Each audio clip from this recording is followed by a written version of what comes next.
Annihilation of Caste by Babasaheb Ambedkar. 22. Can you appeal to reason and ask the Hindus to discard caste as being contrary to reason? That raises the question, is a Hindu free to follow his reason? Manu has laid down three sanctions to which every Hindu must conform in the matter of his behavior. Veda, Smritiya, Sadachara, Uvasa, Cha, Priyamatmana. Here, there is no place for reason to play its part. A Hindu must follow either Veda, Smriti, or Sadachara. He cannot follow anything else. In the first place, how are the texts of the Vedas and the Smritis to be interpreted whenever any doubt arises regarding their meaning? On this important question, the view of Manu is quite definite. He says, Yova manye te mule hetush rasharaya dvisa sa sadhu bhi bahi karyo nashtika vedanika. According to this rule, rationalism as a canon of interpreting the Vedas and Smritis is absolutely condemned. It is regarded to be as wicked as atheism, and the punishment provided for it is excommunication. Thus, where a matter is covered by the Veda or the Smriti, a Hindu cannot resort to rational thinking.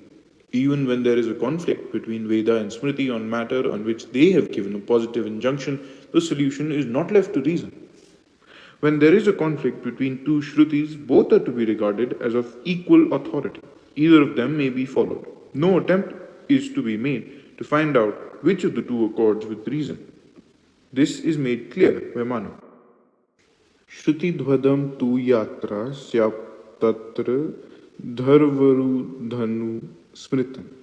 When there is a conflict between the Shruti and Smriti, the Shruti must prevail. But here too, no attempt must be made to find out which of the two accords with reason. This is laid down by Manu in the following shloka.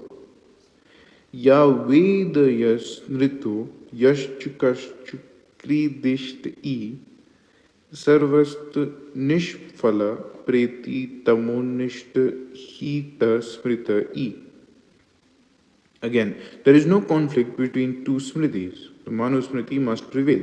But no attempt is to be made to find out which of the two accords with reason. This is the ruling given by Brihaspati. Vedayatvo panibandhitvat pranmanyam hi manoh smrita manuthavi parita tu ya smriti sana shashyate.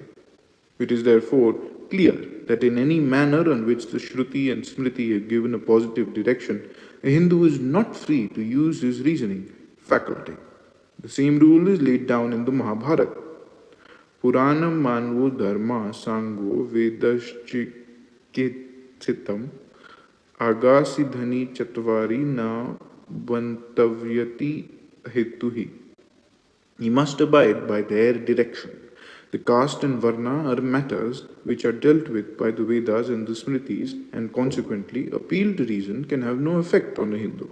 So far as caste and varna are concerned, not only the Shastras do not permit the Hindu to use his reason in the decision of the question, but they have taken care to see that no occasion is left to examine this in a rational way, the foundations of his belief in caste and varna. It must be a source of silent amusement to many a non-Hindu to find hundreds and thousands of Hindus breaking caste on certain occasions, such as a railway journey and foreign travel, and yet endeavoring to maintain caste for the rest of their lives. The explanation of this phenomenon discloses another factor on the reasoning faculties of the Hindu. Man's life is generally habitual and unreflective. Reflective thought, in the sense of active, persistent, and careful consideration of any belief or supposed form of knowledge in the light of the grounds that support it and further conclusions to which it tends, is quite rare and arises only in a situation which presents a dilemma, a crisis. Railway journeys and foreign travels are really occasions of crisis in the life of a Hindu, and it is natural to expect a Hindu to ask himself why he should not maintain caste at all, if he cannot maintain it at all times. But he does not. He breaks caste at one step and proceeds to observe it at the next without raising any question. The reason for this astonishing conduct is to be found in the rule of the Shastras, which directs him to maintain caste as far as possible and to undergo prayashchita when he cannot. By this theory of Prayashchita, the Shastras, by following a spirit of compromise, have given caste a perpetual lease of life and have smothered reflective thought, which would have otherwise led to the destruction of the notion of caste. There have been many who have worked in the cause of the abolition of caste and untouchability. Of those who can be mentioned, Ramanuja, Kabir, and others stand out prominently. Can you appeal to the acts of these reformers and exhort the Hindus to follow them? It is true that Manu has included Sadachar as one of the sanctions along with Shruti and Smriti. Indeed, Sadachar has been given a higher place than the Shastras. Yadvacharyate yen dharmaya vadharmevya Deshasyacharanam nityam charitram tadvikidritattam. According to this, Sadachar, whether it is dharmya or adharmya, in accordance with Shastras or contrary to Shastras, must be followed. But what is the meaning of Sadachar?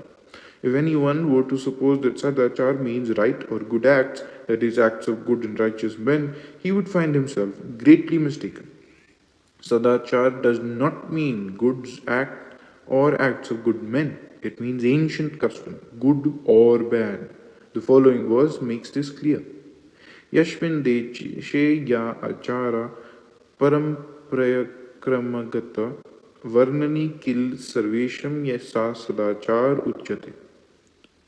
As though to warn people against the view that Sadachar means good acts or acts of good men, and fearing that people might understand it in a way and follow the acts of good men, the Smritis have commanded the Hindus in unmistakable terms not to follow even gods in their good deeds if they are contrary to Shruti, Smriti, and Sadachar. This may sound to be the most extraordinary, most perverse, but the fact remains that Na Deva Charitam Charit is an injunction issued to the Hindus by their Shastras. Reason and morality are the two most powerful weapons in the armory of a reformer. To deprive him of the use of these weapons is to disable him for action. How are you going to break up caste if people are not free to consider whether it accords with reason? How are you going to break up caste if people are not free to consider whether it accords with morality? The wall built around caste is impregnable, and the material of which it is built contains none of the combustible stuff of reason and morality.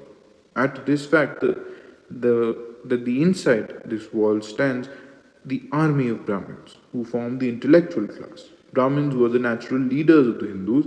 Brahmins were there not as mere mercenary soldiers, but as an army fighting for its homeland. And you will get an idea why I think that breaking up of caste amongst the Hindus is well nigh impossible. At any rate, it would take ages before a breach is made. But whether the doing of the deed takes time or whether it can be done quickly, you must not forget that if you wish to bring about breach in the system, then you have got to apply the dynamite to the Vedas and the Shastras, which deny any part to reason, to Vedas and the Shastras, which deny any part to morality. You must destroy the religion of the Shrutis and the Smritis. Nothing else will avail. This is my considered view of the matter. The end.